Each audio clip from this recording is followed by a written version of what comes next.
1958, a creek behind a house in rural Kentucky, 2 o'clock on a Saturday afternoon in June.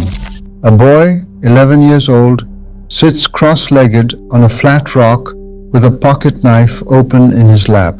He is stripping the bark off a green willow stick. His shirt is muddy, his shoes are wet. Nobody knows exactly where he is. His mother is in the kitchen 400 yards away, making sandwiches for supper. His father is in the garage, changing the oil in the Plymouth. Neither of them has seen the boy in 3 hours. Neither of them is worried. Neither of them will be worried until the dinner bell rings at 6. The boy is fine. He is more than fine. He is doing the most important work of his childhood, which is being unsupervised in the world with a knife and a stick and a problem, figuring out the problem on his own. That afternoon, with no adult anywhere near him, is doing more to build the man he will be than every organized activity of his entire schooled life. These are 15 skills that every American boy learned before he turned 12. In the better part of the 20th century, none of them required a class, none of them required a coach. Most 12-year-old American boys today cannot do a single one. And we are going to talk about why that matters, not for nostalgia, but for the kind of men we are producing now. Subscribe before we start. Number 1 is the skill that matters more than all the other 14 combined. Counting down from 15. Number 15, knots. A 1958 boy knew by age 10, 6 knots, cold, bowline, square knot, 2 half hitches, clove hitch, sheet bend, taut line. He had learned them from his father or his scoutmaster or his grandfather, sitting on a porch on a summer evening with 2 pieces of rope. He could tie them in the dark. He could tie them with one hand. He could tie them behind his back. A knot is the oldest tool humans have, older than the wheel, older than fire. And the boy who knew 6 knots could tie down a load on a truck, lash a raft together, secure a tarp in a storm, hang a swing, rescue a man from water. The modern boy can do none of these things. He can charge a phone. He can navigate an app. He cannot tie a knot that will hold his own weight.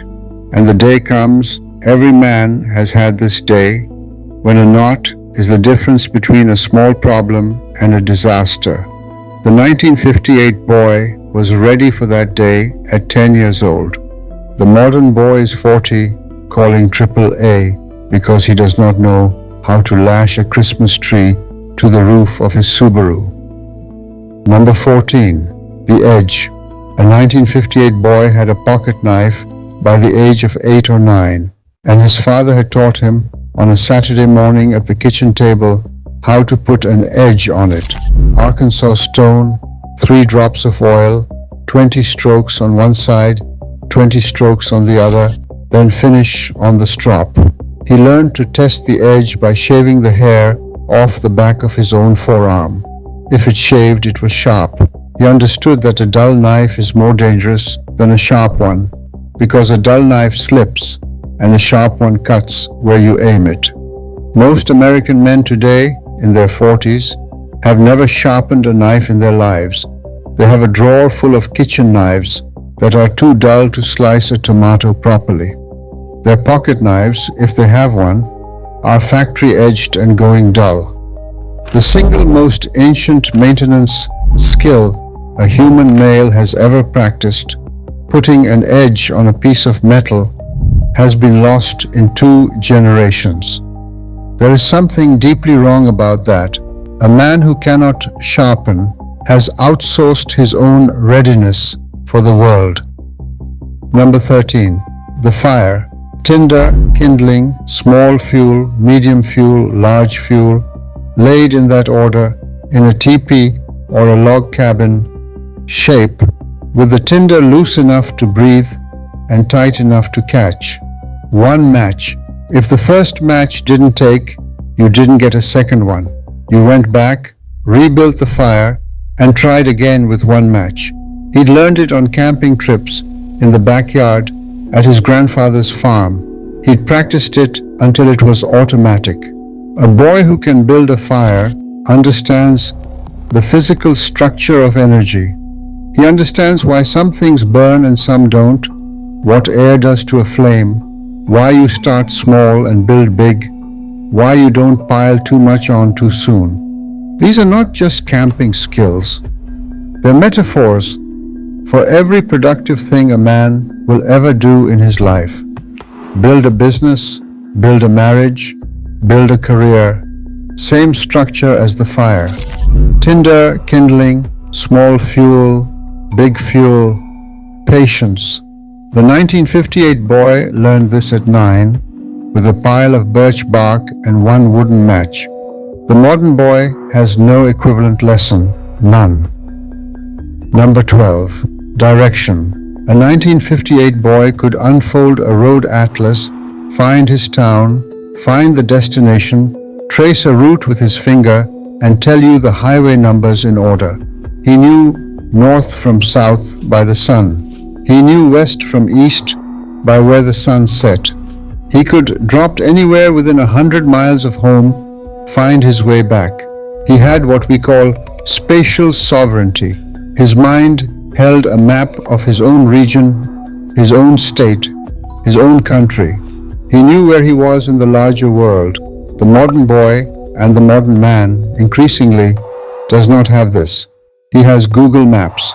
And when Google Maps fails, he is lost in his own city. We have outsourced the most ancient cognitive task humans have, knowing where you are, to a corporation that tracks every step we take. The 1958 boy paid for his map at the gas station, $2, and the gas station did not know where he went with it. That difference is bigger than it sounds. Number 11. The fish.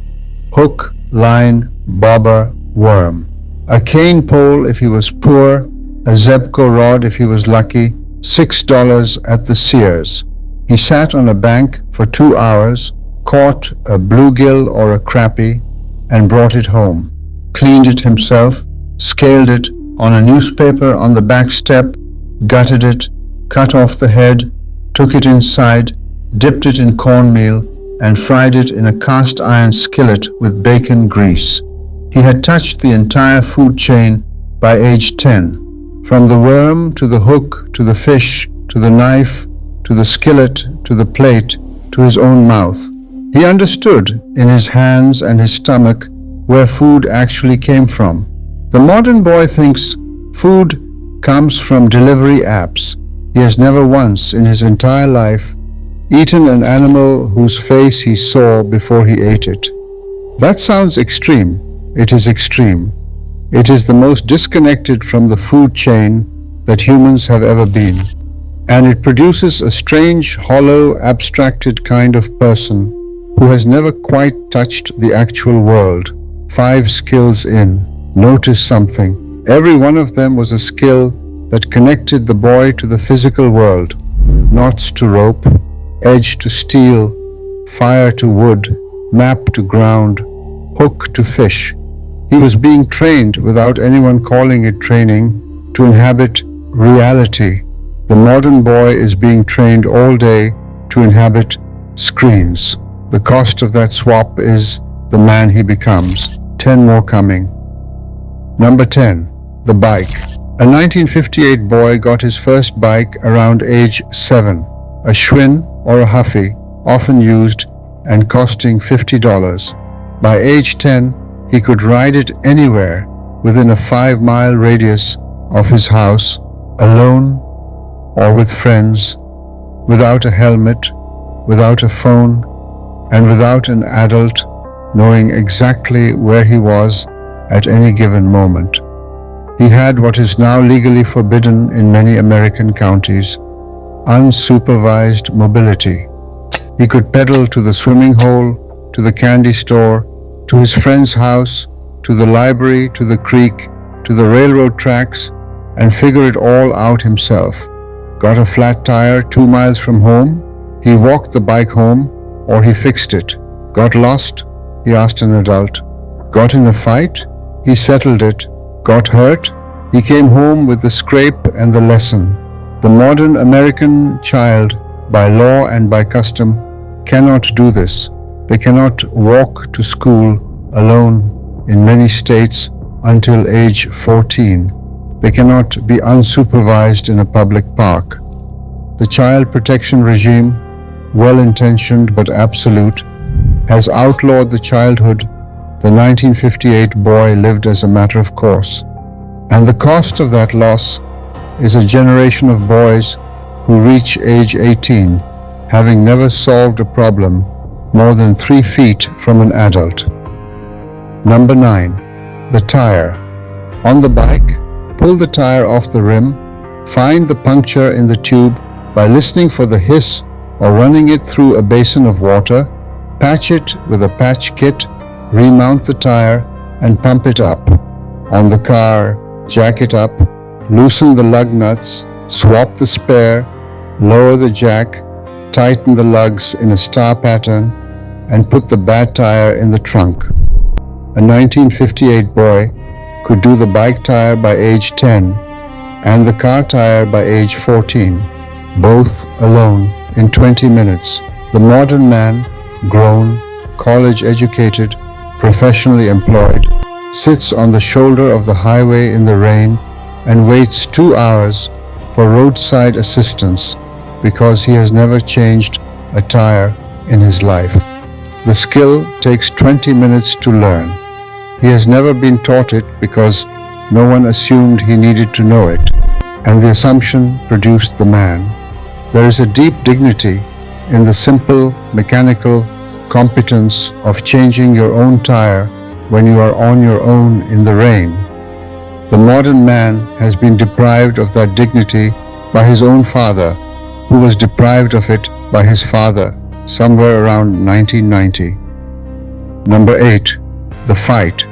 A boy in 1958 got in 3 or 4 real fist fights between the ages of 8 and 14. Schoolyard fights, neighborhood fights, brother fights. They were not catastrophes.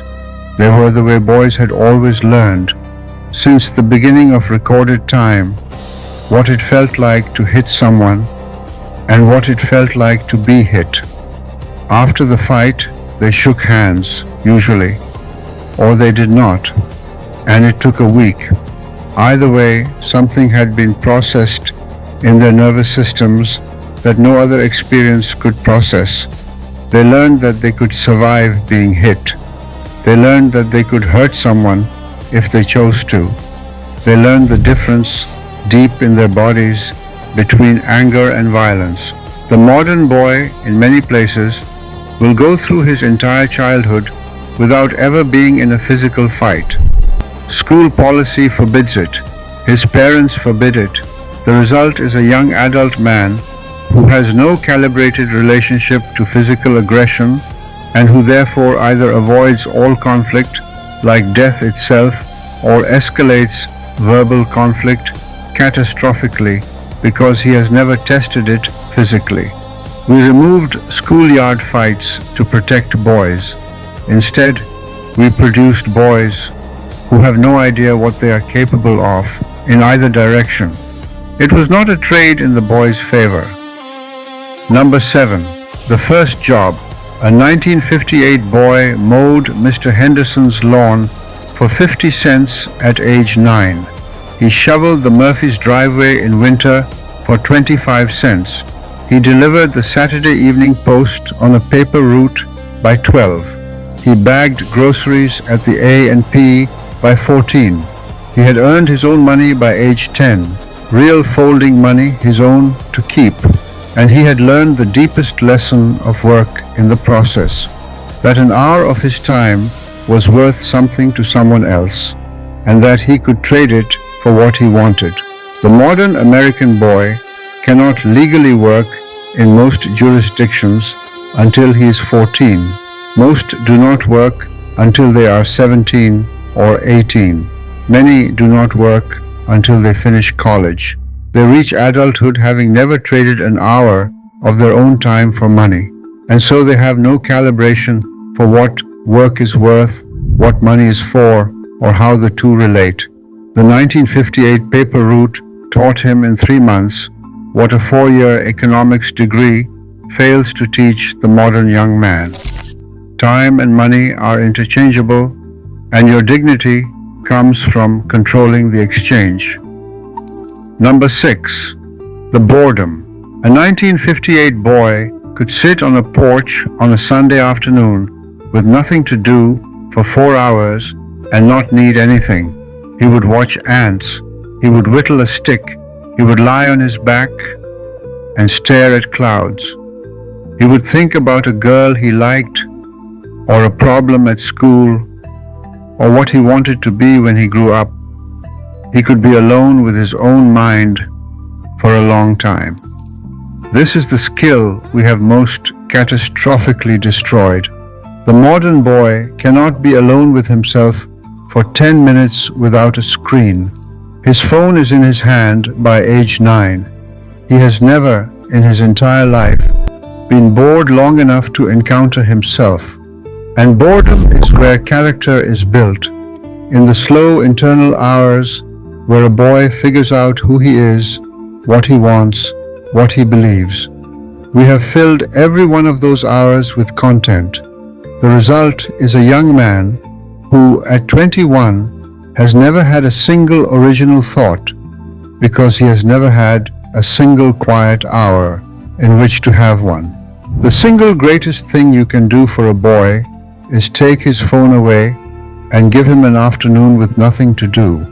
The 1958 boy was given that afternoon by default. The modern boy has to be rescued back into it deliberately. 5 to go. The last 5 are the skills that, if you have a boy in your life, you would hand him before anything else. Stay with me.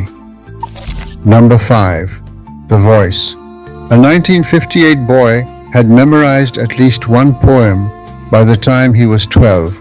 Paul Revere's Ride, or Casey at the Bat, or the 23rd Psalm, or the Cremation of Sam McGee. He had stood at the front of the classroom and recited it from memory, out loud, with feeling. His teacher had drilled him on it for weeks. He learned what no amount of silent reading can teach a boy.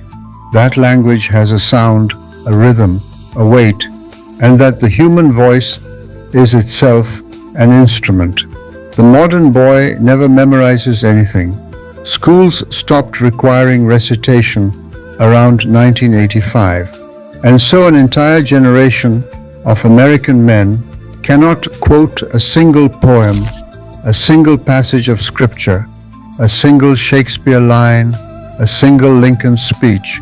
Their inner lives have no soundtrack but their own opinions. The 1958 boy could be alone in a foxhole, in a hospital bed, in a prison cell, and he had Tennyson and the Psalms running through his head to keep him company. That is real wealth. It cannot be bought. It can only be memorized at 12. Number 4. The manners. A boy in 1958 called every adult sir or ma'am. Mr. Henderson, not Bob. Mrs. Murphy, not Linda. He answered questions with yes sir, no ma'am. He stood when an adult entered the room. He removed his hat indoors. He shook hands when introduced. He looked the adult in the eye. This was not subservience. It was the opposite. It was a boy publicly demonstrating that he understood the basic ladder of human respect. That age and experience and responsibility were worth more than youth and freshness, and that he was willing to perform the small daily rituals that acknowledged that ladder. The modern boy calls everyone by their first name, slouches when introduced, mumbles, looks at his phone instead of the adult's face.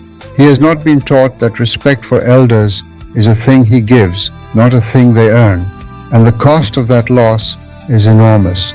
A boy who cannot defer to an older man cannot learn from an older man, and a boy who cannot learn from older men ends up raised by his own age cohort, which is to say, raised by other children. That is most of what is wrong with the young American man today. Number 3, the disappointment. A boy in 1958 struck out in the bottom of the 9th, got cut from the team, got rejected by the girl, got beaten in the fight, got an F on the test. He cried sometimes, he was sad, he was disappointed, and then by the next day he had moved on. He had been taught by everyone in his life that disappointment is not a catastrophe, that losing a thing is normal and survivable, that the world owes him nothing, that he should be grateful for what he has and quiet about what he does not. The modern boy is increasingly unable to take a no. Every disappointment is a trauma, every loss is an injustice, every rejection is a wound that requires processing, and we have taught him this. We have rebuilt the entire emotional architecture of childhood to protect him from disappointment, with the result that he is shattered by it whenever it arrives. The 1958 boy was resilient at 12. The modern boy is fragile at 25. Both were raised on purpose. We just changed which one we were raising for. Number 2, the truth. A 1958 boy, when he had done wrong, broken the window, lied about where he had been, stolen the candy from the drugstore, was eventually brought before his father. And the father did not usually yell, he just asked the question. And the boy, looking at the floor, then looking up, told him the truth, took the punishment, did the apology, moved on. The hardest skill of his entire childhood was this one, telling the man he loved that he had let him down while looking him in the eye. Most adult moral failure is just the adult version of a boy who never learned to do this. A man who cannot admit a mistake to his wife, to his boss, to his children, is a man who never had to admit one to his father. The modern boy is often raised in a household where there is no clear authority figure to confess to, where the father is absent or a peer or terrified of conflict, and so the boy never builds the muscle of moral confession. It atrophies, and by 35 he is the kind of man who lies, deflects, gaslights, and projects, because the alternative, looking another adult in the eye and saying I was wrong, has been left undeveloped since he was 9. The 1958 boy built that muscle every time he broke a window. And number 1, the skill all the other 14 were building toward. By age 12, a boy in 1958 could be left alone, really alone, with his younger siblings in the house for a whole evening, at a neighbor's farm for a week in the summer, on a fishing trip with his grandfather, at a relative's funeral 2 states away. And the adults in his life would not worry because they had built him to be trustworthy. That was the whole point of the previous 14 skills. Each one was a deposit in the bank of trust.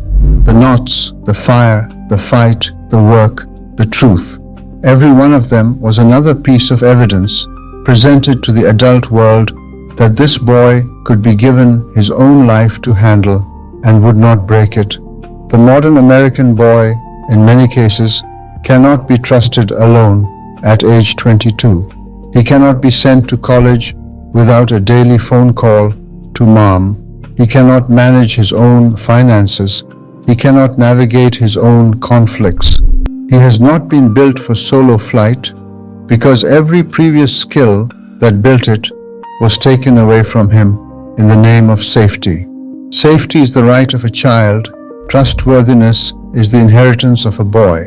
Childhood in 1958 produced real risk because it permitted real knives, real fires, real fights, real water, real consequences.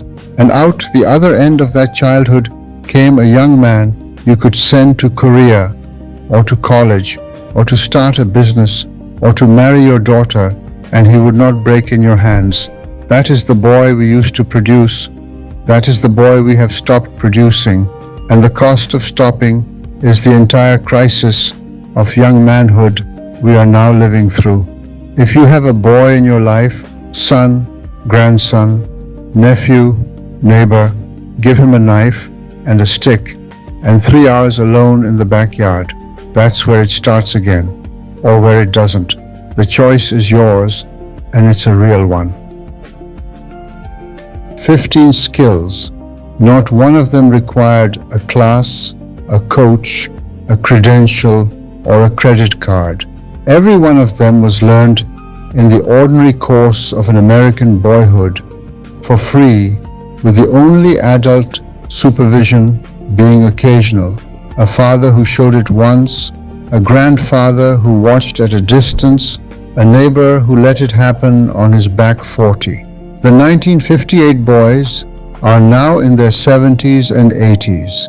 They are the last generation of American men who were raised this way. Watch them. They are quieter than us, and more competent, and more at peace, and more ready for hardship, and more useful to the people around them. They knew what we forgot, and we forgot it on purpose in the name of safety, and we are living with the bill. Somewhere right now, on a creek bank behind a quiet house, a boy sits cross-legged on a flat rock with a pocket knife and a green willow stick. His shirt is muddy, his shoes are wet. Nobody knows exactly where he is, and without a single word, he is becoming the kind of man his country is going to need. Subscribe for more, and tell me down below which skill your own father taught you.